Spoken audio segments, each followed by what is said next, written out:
एक गांव में एक धनवान आदमी रहता था। जैसे कि ज़्यादातर पैसे वालों को घमंड होता है, इस धनवान सेठ को भी अपने पैसों का घमंड था। वे जिस गांव में रहता था वहां पर ज़्यादातर लोग किसान थे। इन सभी किसानों के पास जितनी ज़मीन थी उससे कई गुना ज़्यादा ज़मीन इस सेठ के पास थी। कई गरीब किसान तो इसके लिए खेतों में काम भी करा करते थे। इसी गांव में मोहन नाम का एक बड़ा ही मेहनती और सच्चा किसान रहता था। मोहन का परिवार थोड़ा बड़ा था। उसके परिवार में उसके बूढ़े माँ बाप, पत्नी और 3 बच्चे थे जो अभी काफ़ी छोटे थे। मोहन के पास ज़्यादा ज़मीन नहीं थी, लेकिन जितनी भी थी उसमें वह बड़ी मेहनत करता और अपने परिवार का पेट पालने लायक अनाज उगा लेता था। बाकी के किसान ये देखकर हैरान हो जाते कि कैसे इतनी सी ज़मीन में इतना ज़्यादा फसल उगा लेता है। एक वर्ष उस गांव में काफ़ी ज़्यादा बारिश नहीं हुई, जिसके चलते किसानों की फसलें बर्बाद हो गई, जिनमें से एक मोहन भी था। अब मोहन धर्म संकट में पड़ गया, क्योंकि उसके परिवार में उसके अलावा कोई और कमाने वाला नहीं था और अपने परिवार को भूखा मरते हुए देख वो नहीं रह सकता था। वह जानता था कि इस गांव में अगर कोई उसकी मदद कर सकता है तो वह है घमंडी सेठ, जिसने गांव के कई अन्य गरीब किसानों को या तो कर्जा दिया है या तो या काम पर रखा है। हाथ पर हाथ धरे बैठे रहने के बजाय उसने सेठ के पास जाने का फैसला किया और एक दिन उसके पास पहुंच गया।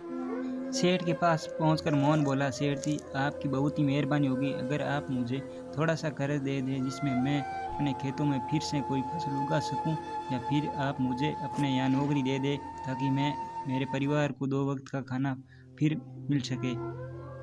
घमंडी सेठ को उसकी बातों से कोई मतलब नहीं था, लेकिन गांव के सारे लोगों की तरह वह भी यही जानता था कि मोहन कितना मेहनती है और वह जिस भी खेत में काम करेगा वहाँ वह 2 गुनी फसल उगा सकेगा। सेठ ने सोचा, अगर मैं इसे पैसे उधार देता हूँ तो शायद ये इस स्थिति में नहीं है कि मुझे वापस लौटा सके, लेकिन अगर मैं इसे अपने खेतों में काम करवाता हूँ तो मुझे ज़रूर 2 गुना फायदा हो। सेठ उसके काम से काफ़ी खुश था, लेकिन वह कभी उसको ये जताता नहीं था। जब सेठ ने देखा कि उसका खेतों का काम अब ख़त्म हो चुका है, अगर वह मोहन को काम से निकाल देता है तो उसके 2 महीनों के पैसे बच जाएंगे। तब सेठ ने मोहन को काम से निकालने का फैसला किया। एक बार सेठ को ये विचार भी आया कि इतना मेहनती आदमी शायद उसे दोबारा ना मिले, लेकिन फिर उसने सोचा कि जब अगले साल काम आएगा तब उसे फिर से नौकरी पर रख लेंगे। आखिर इस गांव में उसके अलावा ही कौन जिसके आगे ये लोग अपने हाथ फैलाए। एक दिन सेठ ने मोहन को अपने पास बुलाकर उसको उस दिन का पैसा दिया और साथ में ये भी कहा कि कल से तुमको काम पर आने की कोई ज़रूरत नहीं है। अब मेरे पास तुम्हारे लिए कोई काम नहीं बचा है। जब मेरे पास काम आएगा तो मैं तुम्हें बुला लूँगा। ये सुनकर मोहन का दिल बैठ गया। पिछले 2 महीनों से कम ही सही उसके बच्चों और परिवार के पेट में अन्न का दाना जाता हो रहा था। अब वह क्या करेगा?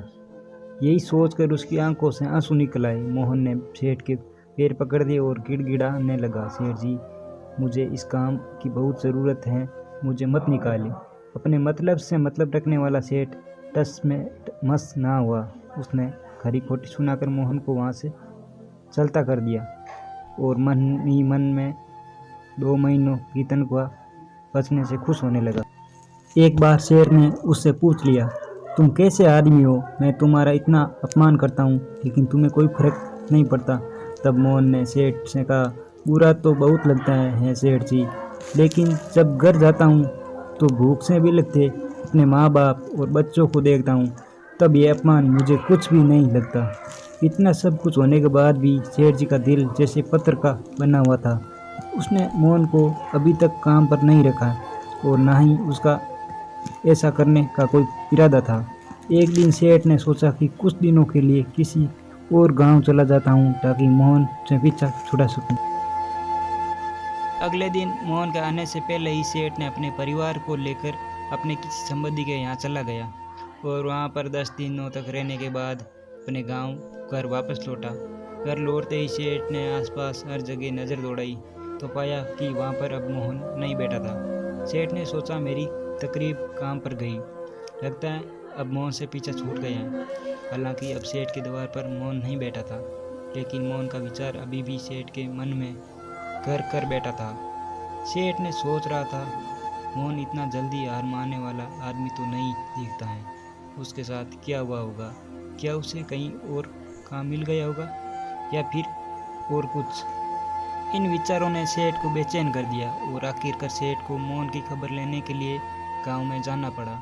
सेठ को मोहन का पता नहीं मालूम था, इसलिए अड़ोस पड़ोस के अन्य किसानों से पूछने पर पता चला कि मोहन घायल हो चुका है और अपने घर पर आराम कर रहा है। सेठ ने जब उसके घायल होने का कारण लोगों से पूछा तो सेठ को पता चला कि जब सेठ अपना घर छोड़कर किसी और गांव में गया था, तब घर देखकर कुछ चोर उसके यहाँ चोरी करने आए थे, जिन्हें रोकने की कोशिश करते हुए हाथापाई में मोहन चोटिल हो गया। ये सब जानने के बाद सेठ का पत्थर का दिल भी अब मोम की तरह पिघल गया। सेठ को अपने के पर पछतावा होने लगा।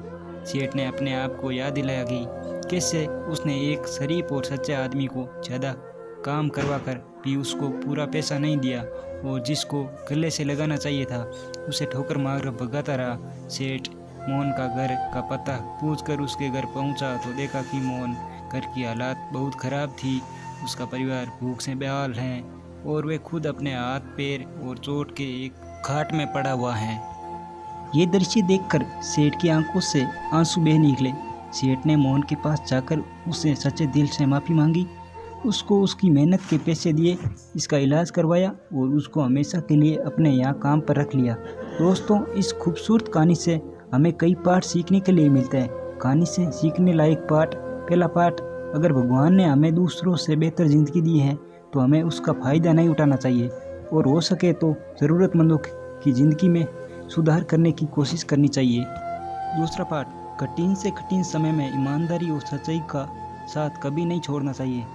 हाँ, ये मार्ग बड़ा कठिन है, लेकिन इसकी मंजिल तक आदमी ज़रूर पहुंचता है और उसका फल भी अच्छा ही मिलता है। तीसरा पाठ, जब हम अपने बारे में सोचना बंद नहीं करते हैं तब तक हम दूसरे के बारे में सोच नहीं सकते और उसका दर्द नहीं समझ सकते। किसी ने खूब कहा है, खुद के लिए जिया तो क्या जिया, दूसरों के लिए जीना ही जिंदगी है। दोस्तों, अगर इस वीडियो में आपको अच्छी सीख मिली तो इस वीडियो को लाइक और शेयर कीजिए और हमारे चैनल को सब्सक्राइब जरूर कीजिए। प्लीज़ आपसे हाथ जोड़कर विनती है।